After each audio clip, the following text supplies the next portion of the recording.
guys, one from Hungary and one from the UK. The UK is a reggae-based internet reggae station, internet-based reggae station, and it's called reggaewave.net and wave.net. And the newspaper, it's a magazine from Hungary, it's called Cannabis Culture, Hungarian.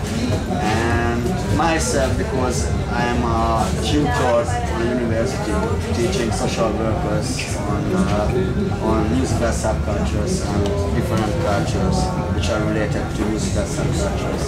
So you know my bridge in Razdanai? Razdanai? He came to play in Hungary. No, I don't. Okay. Because he came to Hungary. So please. Yes, thanks. My first question is about, can you tell me when did you turn to be a Rastafari? Me personally? Yeah.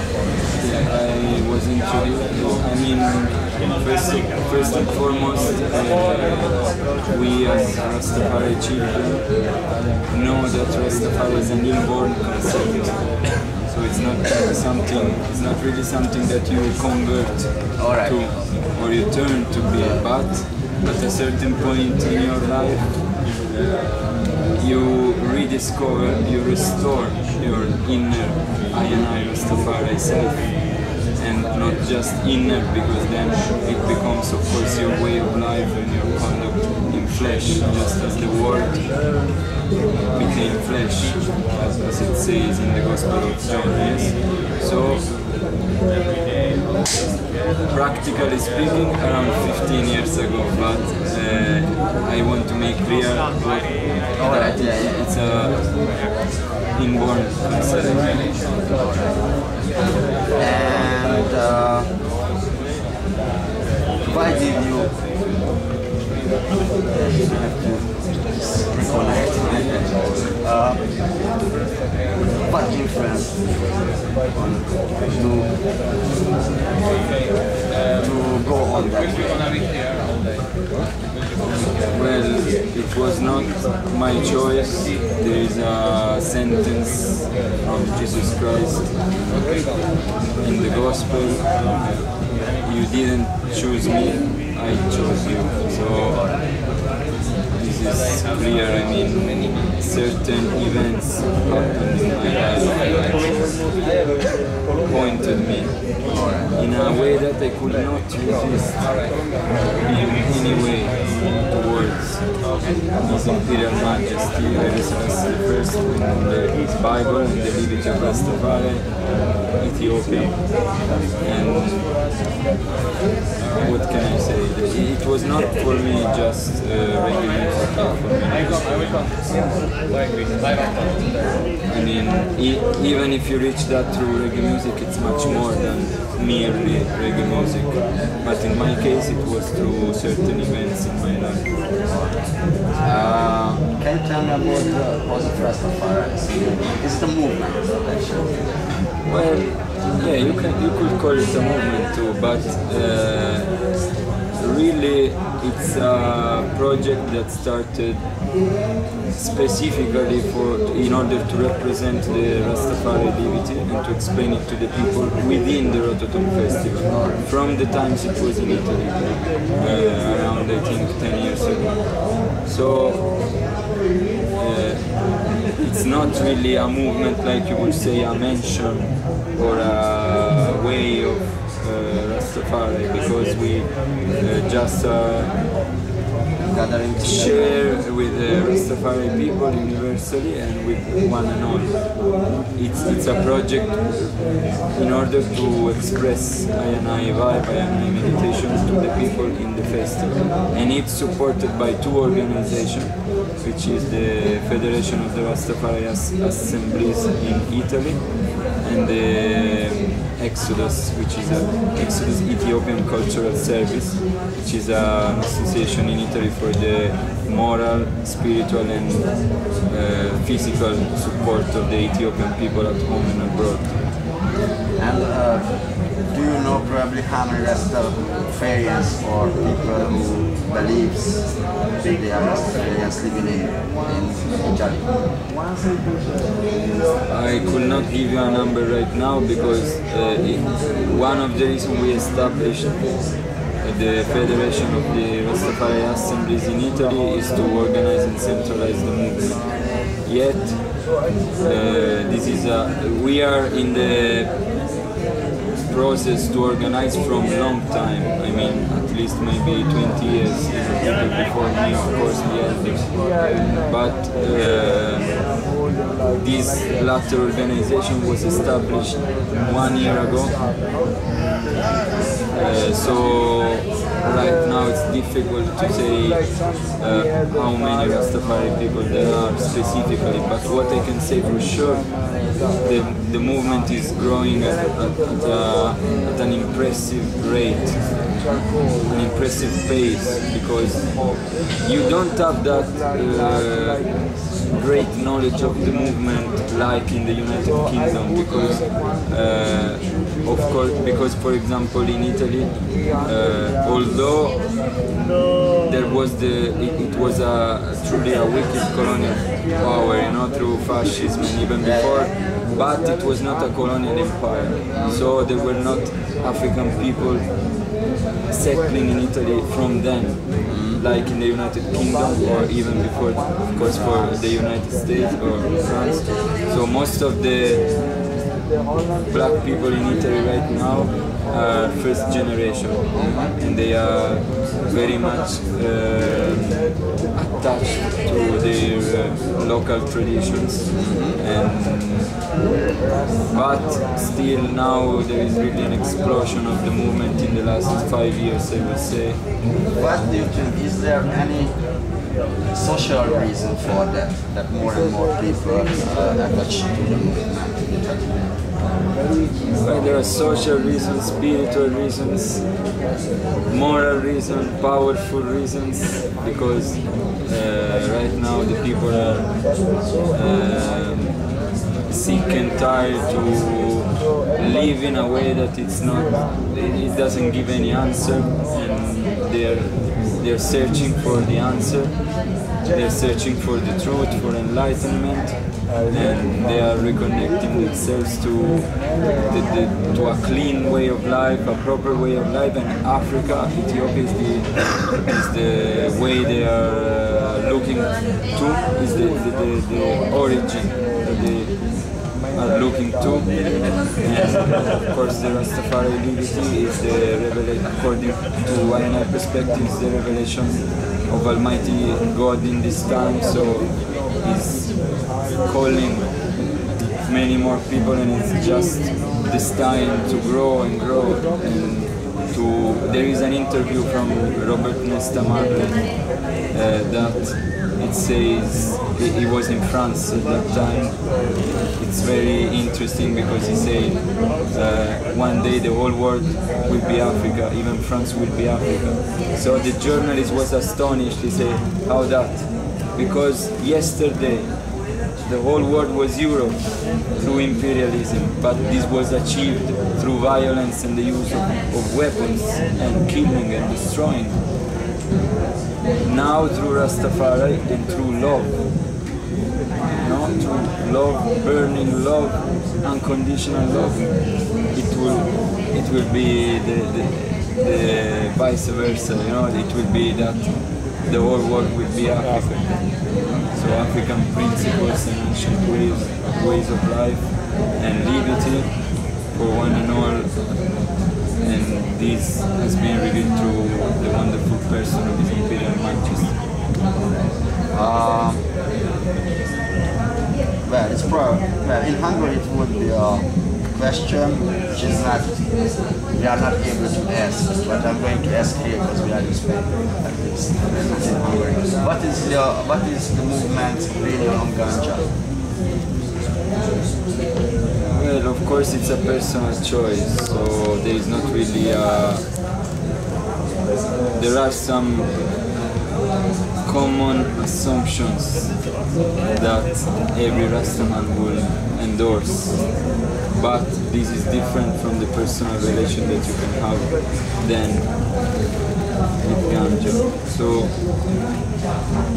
every Rastaman would respect the plant and the reality that the ganja plant is a plant of wisdom, a plant of knowledge, a plant of meditation. It has nothing to do with violence, nothing to do with lust, nothing to do with corruption. It's been used from ancient times in ancient cultures for acquiring self-knowledge, meditation, peaceful ways of life.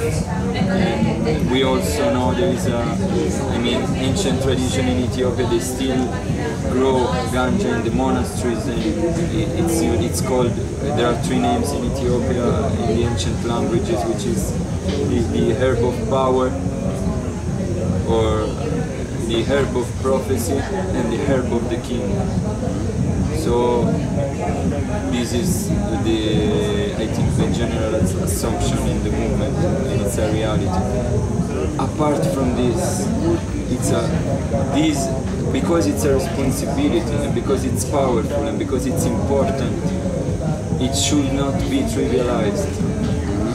So you will find that many Rastafari, especially the elders and the ancients, they will only smoke, for example, in the chalice or in ritual and for the meditation. And you will also find people that will not smoke, but they have the utmost respect for ganja, or who smoke sparingly.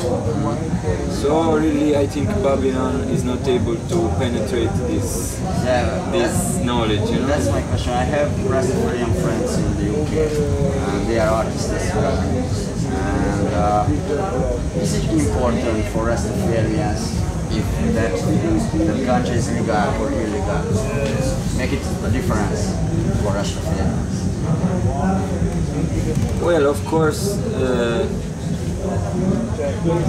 this will be difficult for me to express a general idea that I could say this is the idea of all the Rastafari projects and C-string. So I want to be cautious, because of course many artists sang about legalize it. On the other hand, it should not be trivialized. So we should reach a general consciousness. Through the message, through the love, we should reach a point when people know what they're doing. And of course, for sure we will invoke for tolerance, because Italy, like Hungary, when you don't have at least social tolerance, it's difficult even to reason about. But it's a long, issue. Yesterday, we had to go earlier to the conference, and you mentioned about Italy and Ethiopia.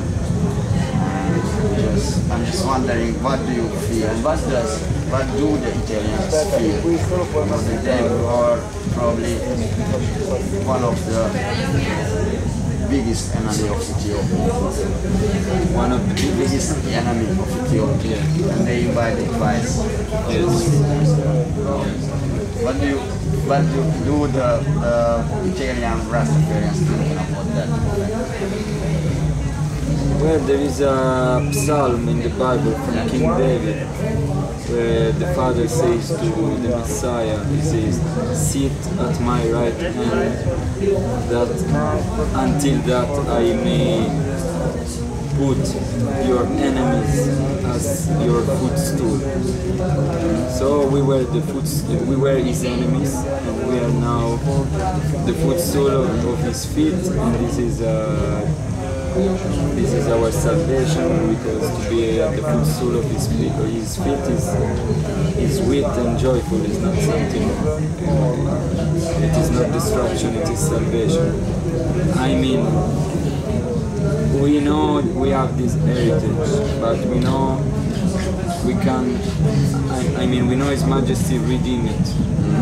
and it's up to the individual how you want to live and how you want to. We also have the responsibility to educate the Italian people. It is a special responsibility because the Italian constitution is very good on the paper because it was made after fascism, so it has a lot of provisions, it's anti-fascist, but in the end of the day it's not always like that, and especially even people who are against fascism and Nazism, they don't know history. So we have a special responsibility. And we also know that in Ethiopia, in the times of the visible kingdom of His Majesty, many Italians that went initially in Ethiopia as invaders were integrated after the liberation, and they cooperate a lot in Ethiopia to the progress of Ethiopia. On May 5th, 1941, when His Majesty came back to his rightful throne, he proclaimed a day of mercy, and he asked the Ethiopian people, do not pay back evil with evil, because this is the teaching of Christ and this is the way of the Ethiopian people. So the Italians really learned from that message and they changed their mind on that day. So through the example, and through the actual and factual life and liberty, we can educate people. Is Rastafari movement's teaching available on academic level as well